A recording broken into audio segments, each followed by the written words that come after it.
You hold, I'm gonna whoop your ass, bitch. Watch. Keep running your mouth. Watch.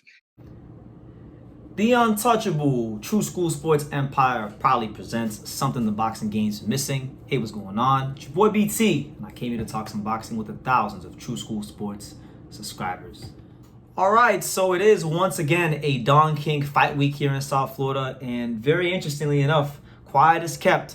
Don King, this will be his fourth show of the year. He had one in January, he had one in June, he had one last month in October, and he's having his final one in December. So Don King is quietly keeping an active resume of promoting, even as old as he is. So shout out to the fine folks at Don King Productions. But this card right here was supposed to initially be Adrien Broner versus Chris Howard, but then Adrien Broner pulled out the fight. God knows what's wrong with him. Hope he's well. But the co-main event, which was the fight that I was most intrigued about, it's a good fight, a fight that I think was the best fight on the card any damn way. That's been upgraded from co-main. It's a main event. It's a middleweight fight. It's going to feature that man above my left shoulder right there. Ian Green, you know, the number 9 WBA middleweight ranked contender, as he takes on that man right there, also above my left shoulder, Vaughn Alexander, the very tough, very dangerous, always upset-minded Vaughn Alexander. So let's talk about this fight. So Ian Green, he's a fighter that, you know, I had my introduction to him back in January. And he fought an undefeated Colombian fighter named Alexander Castro. Now, Castro, you know, this is a guy that Don King Productions had some high hopes for. And Ian Green and that young kid right there, who's also on this card, they put on one of the best middleweight fights I've seen in a long time. But a lot of people, you know, didn't see the fight because it was buried deep on the undercard of Rhodes versus Jonathan Guidry. So it went widely unnoticed by the boxing world, but I was there and I can tell you guys it was a great fight. And check it out because I have the full fight on my channel, so I'll leave it for you guys in the end screen at the end of the video during my outro. But Ian Green, he's a fighter that, you know, I would like to see get more opportunities in the middleweight division because he's a fighter that I think, you know, is capable of giving you an entertaining fight. He's a fighter who I feel is a skilled fighter. He's a fighter that I genuinely believe is one of the top contenders in the middleweight division, and I think we're gonna get more answers to who he is in the ring this week with Vaughn Alexander. Now, speaking about Vaughn, we know Vaughn Alexander. Vaughn is a guy that for years we know that he's a tough out for anybody. I mean, he upset Luis Arias a couple years ago when Luis Arias upset Jarrett Hurd, and he looked like he was in a turning corner in his career, and then he ran into Vaughn Alexander, and he found out that wasn't gonna happen. You know, he fought Johnny Beck to a split decision. He took the O of Money Powell IV. He also took the O of Serbian prospect Filip Stankovic, who I know a little bit from down here. When he was 4-0, beat him. He beat Maurice Lee's brother, Devon Lee, who, by the way, beat Ian Green in 2016. So they got a common opponent there. Good fighter, much better. I mean, you know, the record doesn't quite tell the story of how good Vaughn Alexander is, but Vaughn Alexander is always a fun and interesting watch when it comes to the sport of boxing. And you know, Ian Green, last fight against Castro, he got drawn into a fight, suffered the first cut of his pro career, and they showed a lot of character and a lot of gumption to grind that one out and find the way to win. But this is going to be a bit of a different challenge. You know, Vaughn Alexander is a lot more experienced than Castro. Vaughn Alexander, I would say, is probably physically stronger than Castro. And he's done this before. Like Vaughn Alexander is no stranger to upsets. He knows how to beat the A-side promoted fighter like a Ian Green. So look, I like Ian Green. I know Ian Green's been in the camps with guys like Johnny Beck, and he's expressed to me before that he feels, you know, he's a guy that could beat a Johnny Beck. And right now, Johnny Beck isn't the WBA champion. He's going the WBA route, so he'd have to beat Lara if he was to get the title shot. But nonetheless, Ian Green, definitely excited about Ian Green and looking forward to seeing what he does in the fight against Vaughn Alexander because we're going to learn a whole lot about Ian Green. So that's my thoughts on the fight. As far as the rest of the card, you know, we got a lot of local talent on this card. You guys know that I love the South Florida fighters. I got a soft spot in my heart for the South Florida fighters, and we got the return of one of my favorite fighters here in South Florida, a guy that really and truthfully should be, in my opinion, I think he should be further along in his career, but it's been a lot of stopping and starting. I'm not exactly sure what his management situation is, so I want to know what that is so I can get more clarity on why his career is going how it is. But that man right there, the other BT in South Florida, my main man from Palm Beach County, Boynton Beach, shout out to him. Lawrence BT Newton, big fan of his. One of the most skilled fighters down here, but just hasn't been able to really get momentum going in his career. I mean, when you look at his career, he hasn't fought at all this year. This will be his first fight this year, and it's the end of the year. His last fight was at the beginning of not this year, but last year when he won the NABA title against the tough Mexican Mario Hernandez. He didn't fight at all in 2021. He fought once in 2020. He hasn't fought twice in a year since 2019. So it's inexcusable, and I hope that the powers that be and the people that administrate his career could get Lawrence Newton's career on track, because I've always looked at him as a guy that's a bantamweight contender. He's a guy that I think now, earlier in the year, he's not ranked anymore, but he was at one point ranked number 11 in the WBA at the beginning of the year because he had won the NABA title. We know the WBA bantamweight champion right now is Naoya Inoue, brother Takuma Inoue. But yeah, Lawrence Newton has had a bit of hard luck, because I remember before the pandemic, he was supposed to fight on that Inoue Casemiro undercard that was scheduled to happen. Then the pandemic happened.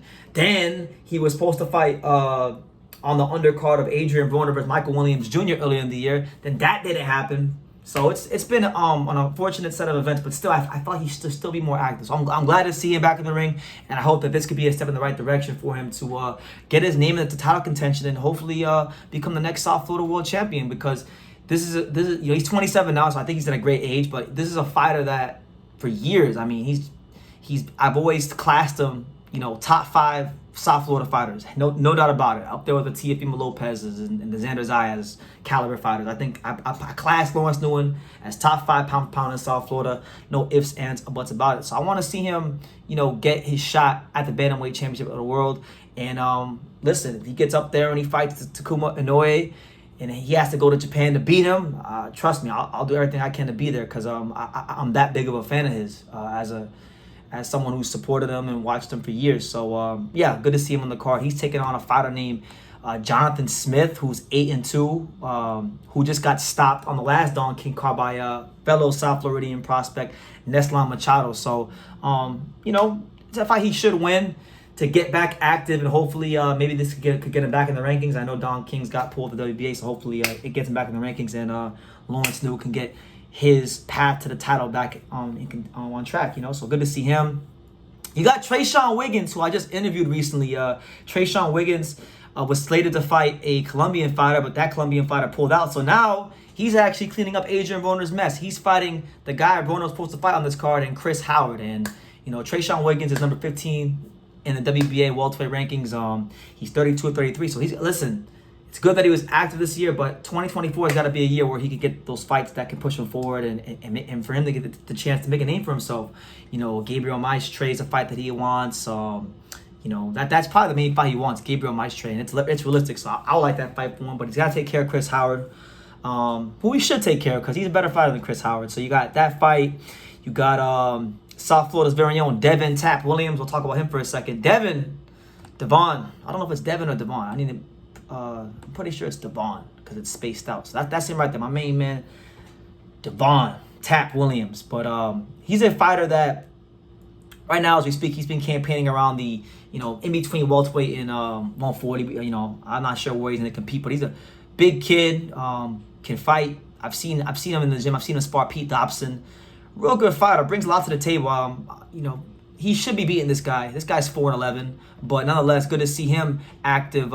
This will be his 3rd fight this year, so his first 4 years professional, 3 fights in the books. Happy to see that, and I hope he can start building his career in the right direction. You got him. You got Alexander Castro, who I just mentioned, that fought Ian Green on the card.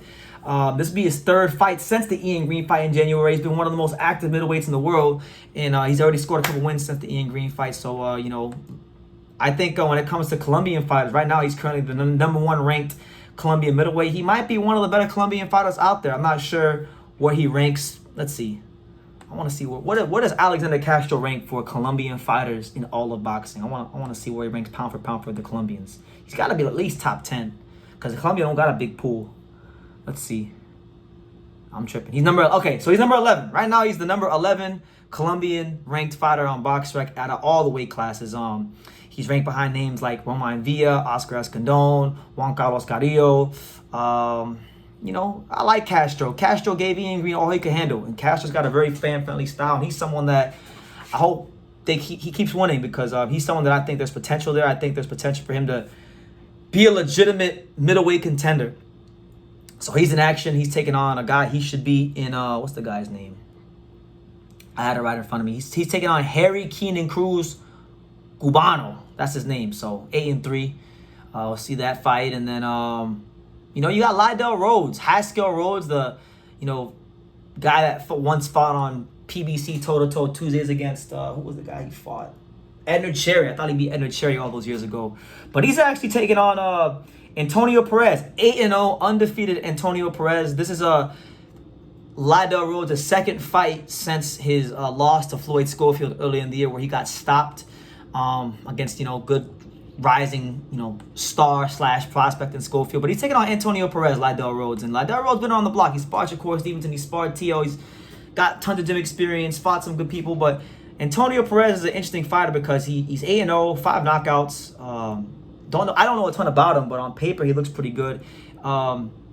This guy just fought Nigel Fennell in his last fight, and Nigel Fennell fought Tre'Sean Wiggins in January on that card I went to, and he actually beat Nigel Fennell. So, you know, with that being a welterweight fight, he's coming down.